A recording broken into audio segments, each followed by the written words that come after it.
नमस्कार, ज्ञानविधि चैनल में मधु शर्मा आपका स्वागत करती हूँ, अभिनंदन करती हूँ। आज हम कक्षा 6 का हमारा जो प्रकरण है जो है लोकतांत्रिक सरकार के जो मुख्य तत्व है। इससे पहले हमने सरकार क्या है इसके बारे में हमने अध्ययन किया था। तो आज इस पाठ में हम प्रमुख रूप से लोकतांत्रिक जो सरकार के कानून यानी जो लोकतांत्रिक सरकार जो काम करती है उनको प्रभावित करने वाले कुछ मुख्य बातों के बारे में हम जानेंगे, जिसमें जो है प्रमुख रूप से इनको प्रभावित करते हैं भागीदारी है, जो समस्याएं हैं उनका जो समाधान है, समानता और न्याय के बारे में प्रमुख रूप से इसके बारे में हम अध्ययन करेंगे। क्योंकि ये सभी जो है वो लोकतांत्रिक को सफल बनाने के लिए आवश्यक है। और इसी को जानने के लिए हम सबसे पहले एक दक्षिणी अफ्रीका में रहने वाली माया नाम की एक लड़की की कहानी से शुरू करते हैं। एक आपकी कहानी दे रखी है जिसको पढ़ने के बाद समझने के बाद हम लोकतांत्रिक सरकार के बारे में आगे विस्तार से समझ पाएंगे और जान पाएंगे। तो इस एक जो लड़की की कहानी है उसके बारे में हम देखते हैं। तो दक्षिणी अफ्रीका एक ऐसा देश है, यदि वर्तमान समय की बात करें तो एक ऐसा देश है जिसमें श्वेत लोग भी रहते हैं, अश्वेत लोग भी रहते हैं और भारतीय भी रहते हैं। यानी हम भारतीय जो लोग हैं कुछ यहाँ प्रवासी भारतीय भी वहाँ पर रहते हैं। तो यहाँ पर जोहान्सबर्ग में रहने वाली 11 वर्ष की एक लड़की थी माया नायडू। दक्षिण अफ्रीका का एक शहर है जोहान्सबर्ग, उसमें रहने वाली एक लड़की थी माया नायडू नाम था। उसको एक दिन जो अपने घर में सफाई कर रही थी उसमें उसको एक रजिस्टर जो प्राप्त होता है, उस रजिस्टर में बहुत सारी जो अखबारों की जो कटिंग की हुई उसको मिली, यानी बहुत सारे अखबारों की कतरन उसको प्राप्त हुई। यानी कुछ अखबार के कुछ मुख्य बिंदु है, यानी जो कब तक समाचार में क्या क्या जो मुख्य न्यूज थी उनकी कटिंग की हुई कतरन की हुई यहाँ इस माया को जो है प्राप्त हुई एक रजिस्टर मिला था उसको, उसमें जो रखा हुआ था। तब उसने अपनी माया जो है माया ने अपनी माँ से ये प्रश्न किया था कि ये क्या है, यानी जिसमें अधिकतर जो भी न्यूज है जो कतरन उसको मिली थी उसमें सबसे ज्यादा जो मिली थी वो एक जो 15 साल का एक लड़का अपनी जो कश्मीरी और बार बार जो मेन हेडिंग पेपर में जो कतरन मिली थी वो भी उसी से संबंधित थी। तो यहाँ पर उसकी माँ से उसने माया ने पूछा कि ये कौन है इस लड़की की जो तस्वीर उसको जो कतरन में मिली थी। तब उसकी माँ ने उसको बताया कि ये लड़के की तस्वीर उस लड़के का नाम है जो है हेक्टर पीटरसन और ये 15 साल का लड़का था और पुलिस ने उसको गोली मार दी थी। 15 साल का लड़का था और पुलिस ने उसको गोली मार दी। जब माया ने ये बात सुनी अपनी माँ से तो उसको बड़ा आश्चर्य हुआ, बल्कि अचरज के साथ उसने पूछा क्यों, ऐसा क्या बात हो गई और ऐसी क्या स्थिति हो गई कि 15 साल तक पढ़ने वाले स्कूल के बच्चे को पुलिस ने गोली मार दी थी। तब उसकी माँ ने जो बताया उसके बारे में हम देखते हैं। तो माँ ने उसमें समझाया था कि उस समय यहाँ पर रंग भेद का कानून चलता था, यानी जो भी कानून था वह रंग भेद से संबंधित। अब रंग भेद करता था त्वचा से संबंधित, हमारी जो त्वचा होती है उससे संबंधित आधार पर रंग भेद करना, यानी जिसकी चमड़ी श्वेत यानी गोरे, अश्वेत यानी जो काले लोग हैं, यानी त्वचा के आधार पर उनके साथ जो है रंग भेद की नीति अपनाई जा रही थी। और दक्षिण अफ्रीका में ये सबसे ज्यादा जो प्रचलित थी रंग भेद की नीति अपनाई जा रही थी। जो श्वेत लोग थे जो अपने आप को गोरे मानते थे वो अश्वेत लोगों पर बहुत ही जो है अत्याचार यहाँ पर किया जाता था, उनके साथ रंग भेद की नीति अपनाई जाती थी। यानी श्वेत लोगों की जो प्रजातियां वो अलग स्थान पर रहती थी, अश्वेत लोगों की प्रजातियां जो अलग स्थान पर रहती थी। और हमारे भारतीय भी लोग जो प्रवासी भारतीय रहते थे उनके साथ भी भेदभाव किया जाता था। तो उनके जो समूह है उनके जो है जगह थी रहने की समूह है वो भी जो है अलग स्थान पर उनकी बस्तियां थी। और सभी जो प्रजातियां थी उनको एक दूसरे के साथ संबंध बनाने के लिए भी अनुमति नहीं थी, यानी सारे श्वेत लोग अपने अलग रहते थे, अश्वेत लोग अलग रहते थे। तो उनको यहाँ पर एक दूसरे के साथ संबंध बनाने की, एक दूसरे के साथ मिलने की भी यहाँ पर अनुमति नहीं थी। और रंग भेद कानून का जो जिस तरह का कानून था उस लड़की ने जब सुना अपनी माँ से तो उसको बड़ा आश्चर्य हुआ इस बारे में। तब आगे उसकी माँ ने बताया कि यहाँ तक यदि अस्पतालों की बात करें, विद्यालयों की भी हम बात करें तभी उनके साथ भेदभाव होता था। अस्पतालों की बात करें तो अश्वेत लोगों के लिए अस्पताल अलग थे, श्वेत लोगों के लिए अस्पताल अलग थे, उनकी गाड़ियाँ यहाँ तक की गाड़ियाँ भी अलग थी।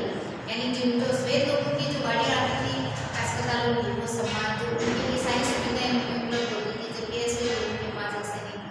श्वेत लोगों के पास अच्छी जमीनें थी और जो घटिया जमीन थी वह अश्वेत लोगों को यहाँ पर दी जा रही थी। तो इस प्रकार हम देखते हैं कि किस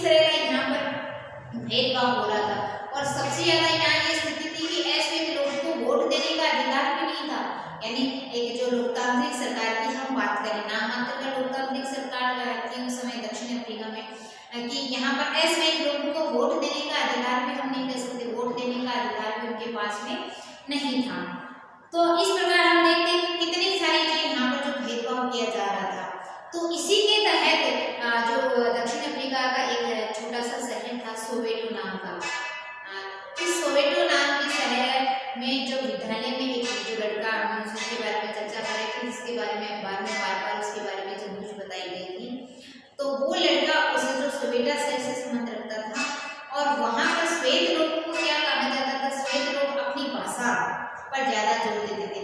यानी श्वेत लोगों की दक्षिण अफ्रीका की बात करें तो जो श्वेत लोग थे तो उनकी भाषा क्या थी, अफ्रीकांस, उनकी भाषा थी अफ्रीकांस। और अश्वेत लोगों की भाषा थी, यदि उनकी बात करें तो वो भाषा थी जुल्लू, ये जुल्लू भाषा थी और इनकी अफ्रीकांस भाषा थी। अब यहाँ पर स्थिति ये हो गई कि जो अश्वेत लोग थे ये इन अश्वेत लोगों पर जिस विद्यालय में जैसे पीटरसन पढ़ता था तो उस विद्यालय में यहाँ पर अश्वेत लोगों के द्वारा ये इसी भाषा को सीखने पर ज्यादा जोर दिया जाता था कि ये सबसे मुख्य है, आपको ये भाषा सीखनी है। जबकि अश्वेत लोग अपनी भाषा सीखना चाहते थे, अपनी भाषा जो जुल्लू भाषा थी वो अपनी भाषा सीखना चाहते थे।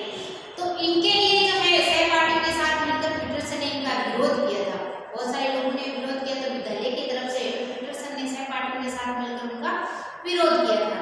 तो दक्षिण अफ्रीका की पुलिस ने बेरहमी से इन लोगों के जो विरोध कर रहे थे उन लोगों को पीटा था और भीड़ की जो प्रदर्शन कर रहे थे, भीड़ इकट्ठी हुई थी वहां पर इनका विरोध करने के लिए, तो वहां इस भीड़ पर गोलियां बरसाई गई थी और इसी गोली में एक गोली जो है हेक्टर जो है पीटरसन को लगी थी और इसमें वो मारा गया था। और ये घटना कब हुई थी, 16 जून 1976 की, 16 जून 1976 की यहाँ पर ये घटना उस समय हुई थी।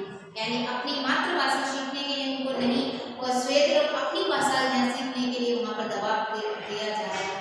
तो अश्वेत लोगों ने यहाँ पर सबसे ज्यादा इसका विरोध किया था, गोलियां जो भीड़ इकट्ठी हुई प्रदर्शन करेंगे उन पर गोलियां बरसाई गई थी और इसी गोली में ये जो है हेक्टर पीटरसन 16 जून 1976 को मारा गया था। ये दोनों घटना उसी की थी।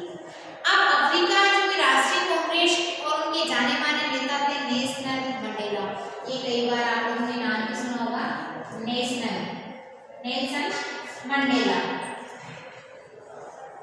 ये अश्वेत जो के जाने माने यहाँ पर प्रमुख नेता थे और उन्होंने रंगभेद नीति के खिलाफ उन्होंने जो है काफी उन्होंने कोशिश की थी कि रंगभेद की नीति यहाँ पर समाप्त की जाएगी और उनके खिलाफ उन्होंने बहुत लंबे समय तक संघर्ष किया। यानी उनके ऊपर भी देशद्रोह का मुकदमा चलाया गया, उनको गिरफ्तार कर लिया, कई वर्षों तक 20-22 वर्षों तक उनको जेल में रखा गया। उस जेल में जहाँ अलग ही जैसे अपने यहाँ भारत की काला पानी की सजा, तो उसी प्रकार दक्षिण अफ्रीका की काला पानी की सजा नेल्सन मंडेला को दी गई थी उस समय। और लेकिन उसके बाद भी उन्होंने रंगभेद नीति के खिलाफ उन्होंने यहाँ अपना संघर्ष है वो जारी रखा था, जिसके कारण अंततः 1994 में ये यहाँ पर दक्षिण अफ्रीका में एक कानून बनाया गया था और यहाँ पर दक्षिण अफ्रीका प्रमुख रूप से लोकतांत्रिक देश उस समय बन गया था। ये नेल्सन मंडेला का यहाँ पर उन्होंने बहुत लंबा संघर्ष किया था और दक्षिण अफ्रीका को उन्होंने आखिर में लोकतांत्रिक देश उन्होंने बनाया था, यानी जिसमें सभी को बराबर हक वो दिया जाएगा। क्योंकि इसके लिए काफी जो है अश्वेत लोगों ने बहुत ही यहाँ पर लंबा संघर्ष यहाँ पर किया था। अब हम आगे देखते हैं प्रमुख रूप से कि लोकतंत्र में हमारे यहाँ पर कि सरकार में जो लोकतंत्र होती है या लोकतांत्रिक जो सरकार होती है उसमें हमने मुख्य जो बिंदु देखे थे कि लोगों की भागीदारी है, जो है यहाँ के जो विवाद हो जाते हैं उनके लिए भी उनकी जो समस्याएं होती हैं उनका कैसे समाधान होता है, फिर समानता है और न्याय के बारे में भी हम देखें। तो सबसे पहले यदि हम बात करें तो सबसे पहले बात करते हैं भागीदारी। लोकतांत्रिक सरकार में लोगों की भागीदारी किस प्रकार होती है, इस प्रकार लोग अपना जो यहाँ पर भाग लेते हैं लोकतांत्रिक सरकार में। तो पहला यदि हम पॉइंट देखें इसका तो भागीदारी होती है, लोगों की किस तरह से भागीदारी होती है वो देखते हैं। तो हम हमारे यहाँ देखते हैं कि नियमित रूप से चुनाव होते हैं। आप लोगों को आता होगा कि नियमित रूप से चुनाव क्यों होते हैं। हम देखते थे, हर 5 साल बाद में चुनाव होते हैं। तो पिछले कुछ पार्ट में हमने देखा था कि हमारी जो सरकार है, जो सरकार चुनते हैं तो इसके लिए हम प्रतिनिधि चुनते हैं और ये प्रतिनिधि मिलकर ही सरकार चलाते हैं और इन्हीं प्रतिनिधि जो आम जनता के द्वारा चुने होते हैं, इसलिए ये आम लोगों के जो है प्रति उनके दायित्व होते हैं, उनके कार्य होते हैं, यानी जो भी कार्य करना होता है जनता के लिए यहाँ पर उनको कार्य करना होता है, क्योंकि ये चुनाव भी उनके द्वारा, जनता के द्वारा ही वो चुने जाते हैं। अब सभी सरकारों को निश्चित समय के लिए चुना जाता है। लोकतांत्रिक देश कोई सा भी देश हो, सभी देश में एक निश्चित अवधि होती है, उस अवधि तक एक सरकार बनी रहती है। जैसे हमारे यहाँ भारत में 5 वर्ष की अवधि है, यानी 5 वर्ष तक यदि कोई सरकार बनती है तो वो 5 वर्ष तक सत्ता में रहती है। उसके बाद फिर नए चुनाव होते हैं और यदि लोगों ने फिर उन्हीं को वापस जो है चुनाव में वापस ये सरकार बनाई तो वो बार बार वो बना सकते हैं, अपनी सरकार को सत्ता में रह सकते हैं। लेकिन यदि लोग भी उसको उनके साथ नहीं होते तो दूसरी जो है सदस्य, जो पार्टी के सदस्य होते हैं, वो अपनी सरकार यहाँ पर बनाते हैं। तो इसलिए वो बार बार यहाँ पर चुनाव करते हैं। तो यहाँ पर लोगों को अपनी जो ताकत का, अपनी जो है भागीदारी का यहाँ पर महसूस होता है कि हम लोग भी अपने देश के जो है लोकतंत्र में हमारे जो भागीदार हैं। अन्य तरीके की यदि हम बात करें तो चुनाव तो 5 वर्ष में एक बार होते हैं। हम देखते हैं 5 वर्ष में एक बार आ गया, एक बार वोट हमने दे दिया, लेकिन उसके बाद क्या करें? तो इसके लिए भी हमारे पास जो भागीदारी में अनेक हैं जो तरीके हैं, जो सरकार जो निर्णय लेती है, जो नीतियां बनाती है, उसमें भाग लेने के बारे में भाग हम ले सकते हैं। उनके जो सरकार के द्वारा किए गए जो कार्य हैं उनमें रुचि ले सकते हैं, उनका आलोचनात्मक परीक्षण भी हम कर सकते हैं, यानी जो हमें पसंद नहीं आते हम इसकी जो आलोचना भी यहाँ पर कर सकते हैं। उदाहरण के यदि हम देखें तो अगस्त 2005 की यदि हम बात करें तो एक सरकार थी, राज्य सरकार थी, उसने यहाँ पर बिजली के दाम यहाँ पर बढ़ा दिए गए थे।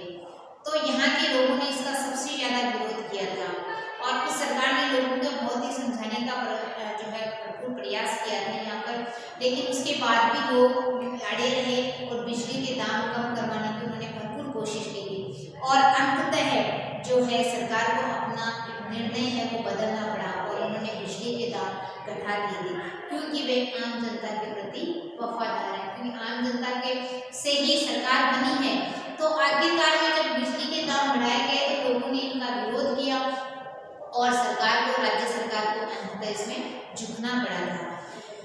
और भी बहुत सारे तरीके होते हैं जिसमें लोग अपनी जो है भागीदारी व्यक्त करते हैं, जैसे सरकार को समझाते हैं कि इसको क्या कार्यवाही करनी होती है, किस समय क्या जो है सरकार किस तरह से चलाने के लिए क्या करना पड़ता है। तो अपनी बात रखने के लिए वो कई बार हड़ताल करते हैं, कई बार जुलूस करते हैं, प्रदर्शनी जो करते हैं।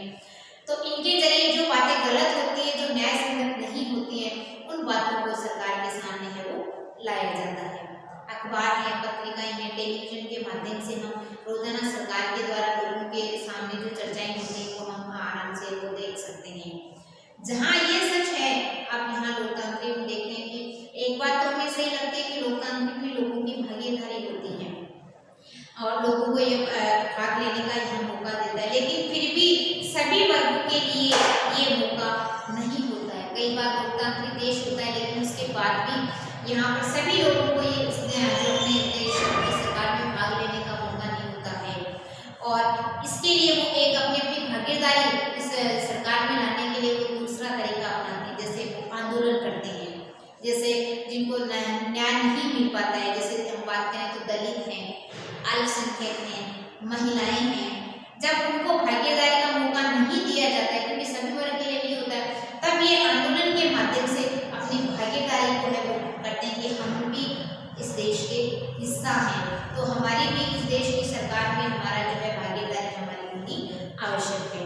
अगर देश के लोग सजग रहते हैं और इस बारे में रुचि लेते हैं कि देश किस तरह से चलाया जाए, तो उस देश में लोकतांत्रिक बहुत ही मजबूत होता है। यानी यदि देश के लोग रुचि रखने लग जाएं, सजग हो रहते हैं अपने देश के प्रति, कानून के प्रति, तो यहाँ पर जो लोकतांत्रिक सरकार होती है वो और ज़्यादा यहाँ पर मजबूत बनती है। अब हमने जैसे कि विवादों का समाधान, दूसरी है हमारे समाधान, जैसे जो भी विवाद होते हैं फिर उसका समाधान कैसे होता है। अब मायावादी कहानी में हमने देखा था कि यहाँ पर सरकार ने रंग-भेद की नीति अपनाई थी, समाधान करने के बजाय हिंसा का प्रयोग किया था, ये गोलियां चलाई गई थी जिनमें लोग मारे गए थे। तो यहाँ पर कई बार ऐसे विवाद होते हैं जिनसे के साथ हम हिंसा का प्रयोग नहीं कर सकते, लोगों को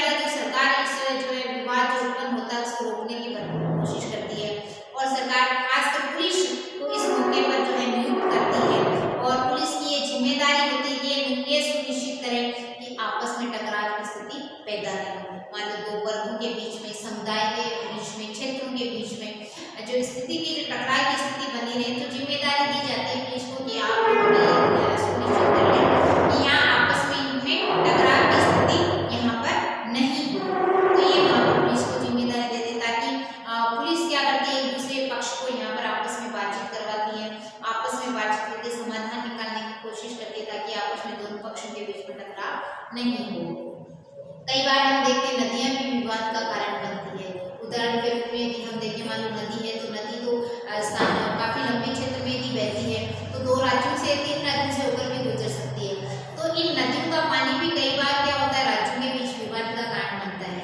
उदाहरण देखें तो हमारे जो जैसे तमिलनाडु, इस दूसरा में हम क्या पढ़ रहे थे, विवादों का समाधान, विवाद जो होते हैं उसके बाद इसका समाधान। अब हम नदियों के बारे में देख रहे थे कि कई बार नदियों के बारे में होता है, तो 2 राज्य हैं जैसे तमिलनाडु और जो कर्नाटक है।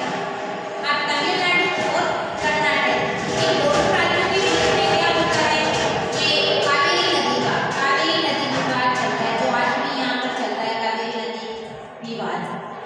ये कावेरी नदी है, दोनों जो राज्यों में बहती है, तमिलनाडु में भी बहती है और कर्नाटक राज्य में भी बहती है।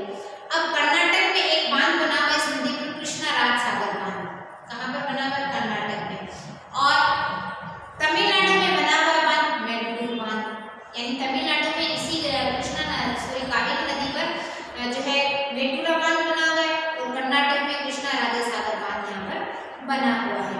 अब कृष्णा राजा सागर बांध से पानी की जो सिंचाई, पानी की जो पूर्ति होती है, उसे सिंचाई में काम में लिया जाता है, और इसे कर्नाटक की जो राजधानी है बेंगलुरु शहर, उसमें जो है पानी की आपूर्ति पूरी होती है। अब मेंटूर शहर में भी सिंचाई, मेंटूर जो बांध बना है उसी नदी पर, तो इसमें भी ये पानी सिंचाई में और पेयजल के लिए काम में लिया जाता है। अब दोनों ही बांध एक नदी पर बने। अब तमिलनाडु में जो बांध बना वो भी कावेरी नदी पर ही बना है, और कर्नाटक में बना वो भी कावेरी नदी पर ही बना है। अब समस्या ये यहाँ पर है कि कर्नाटक का जो कृष्णा राजा सागर बांध है वो ऊपर है, यानी थोड़ा सा ऊंचली स्तर पर, ऊंचे पायदान पर है, और जो तमिलनाडु का जो पानी है, जो बांध है, वो बना हुआ है, वो थोड़ा सा निचले स्तर पर है, यानी वो ऊंचे स्तर पर, तो उस पर ज्यादा पानी और निचले स्तर पर कम है। अब यहाँ पर समस्या ये होती है, जब पेयजल की आवश्यकता होती है, जब कमी होती है मेंटूर बांध पर, तो कृष्णा राजा सागर बांध से मेंटूर बांध में पानी छोड़ा जाता है, मेंटूर बांध के लिए पानी छोड़ा जाता है कृष्णा राजा सागर बांध से। तो यहाँ पर दोनों राज्यों के बीच में ही पानी की बड़ी समस्या रहती है, किल्लत रहती है। यदि वह कृष्णा राजा सागर बांध से मेंटूर बांध के लिए पानी छोड़ा जाता है, तो वहाँ अपने क्षेत्र में पानी की कमी हो जाती है, और नहीं छोड़ा जाता है तो तमिलनाडु राज्य के लिए समस्या होती है। तो इन दोनों, यही टकराव की स्थिति में दोनों राज्यों के बीच विवाद का है वो कारण बनती है। और इससे जब विवाद उत्पन्न होता है, तो ये विवाद इसमें राष्ट्रीय सरकार को, यानी ये 2 राज्यों के बीच जब होता है, यानी एक राज्य के बीच होता है, तो राज्य सरकार का दायित्व होता है। राज्य के अंतर्गत जिले आते हैं, तो जिलों के अंतर्गत समाधान राज्य सरकार करती है। लेकिन 2 राज्यों के बीच ही टकराव की स्थिति होती है, तो इसमें जो राष्ट्रीय सरकार, जो मुख्य केंद्र सरकार होती है, वो उसमें है वो कदम उठाती है, ताकि दोनों राज्यों में है वो बराबर जो पानी का बंटवारा यहाँ पर किया जाए। अब तीसरा हमारा जो पॉइंट था मुझे का समानता और न्याय के बारे में, समानता व न्याय के बारे में हम देखें। अब समानता और न्याय की बात करें तो लोकतांत्रिक सरकारों के मुख्य विचारों में से एक प्रमुख रूप से है समानता और न्याय, और न्याय और समानता को एक दूसरे से अलग भी नहीं किया जा सकता है। जैसे अस्पृश्यता, छुआछूत, हम पहले भी पढ़ते रहे, आगे भी आप उनके बारे में विस्तार से पढ़ोगे। जो छुआछूत की जो भावना थी, अब कानून ने इस पर रोक लगा दी है। लंबे समय तक दलित लोगों को सेवा से, शिक्षा से, स्वास्थ्य से दूर रखा गया था, और उन्हें सार्वजनिक स्थानों पर भी नहीं जाने दिया था। पहले वाले अध्ययन में हमने डॉक्टर भीमराव अम्बेडकर के बारे में भी देखा है कि किस तरह से उनके साथ जो भेदभाव किया जा रहा था।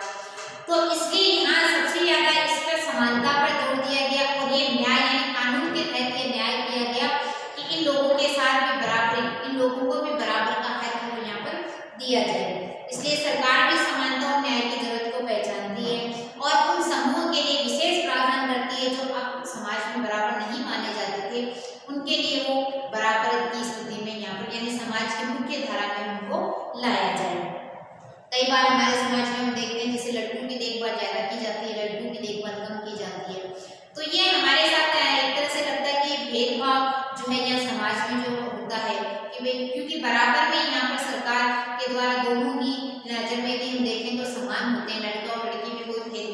नहीं होना चाहता, लेकिन फिर भी आमतौर में समाज में ये जो भेदभाव किया जाता है, तो ये धारणा जो होती है वो गलत होती है और अन्यायपूर्ण होती है।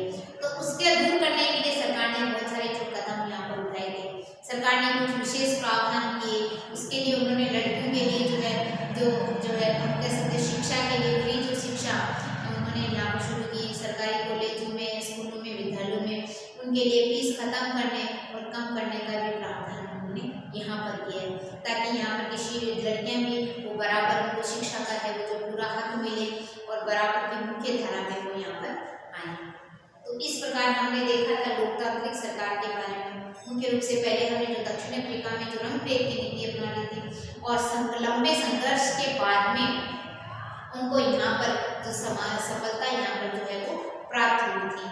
उसके बाद हम देखते हैं मुख्य तत्व में जो लोकतांत्रिक जो व्यवस्था को सफल बनाते हैं, जिसमें लोगों की भागीदारी होती है, जो विवाद उत्पन्न होते हैं उनकी समस्याओं का समाधान होता है और सभी को समानता प्राप्त हो और न्याय है वो का बराबर हक मिले।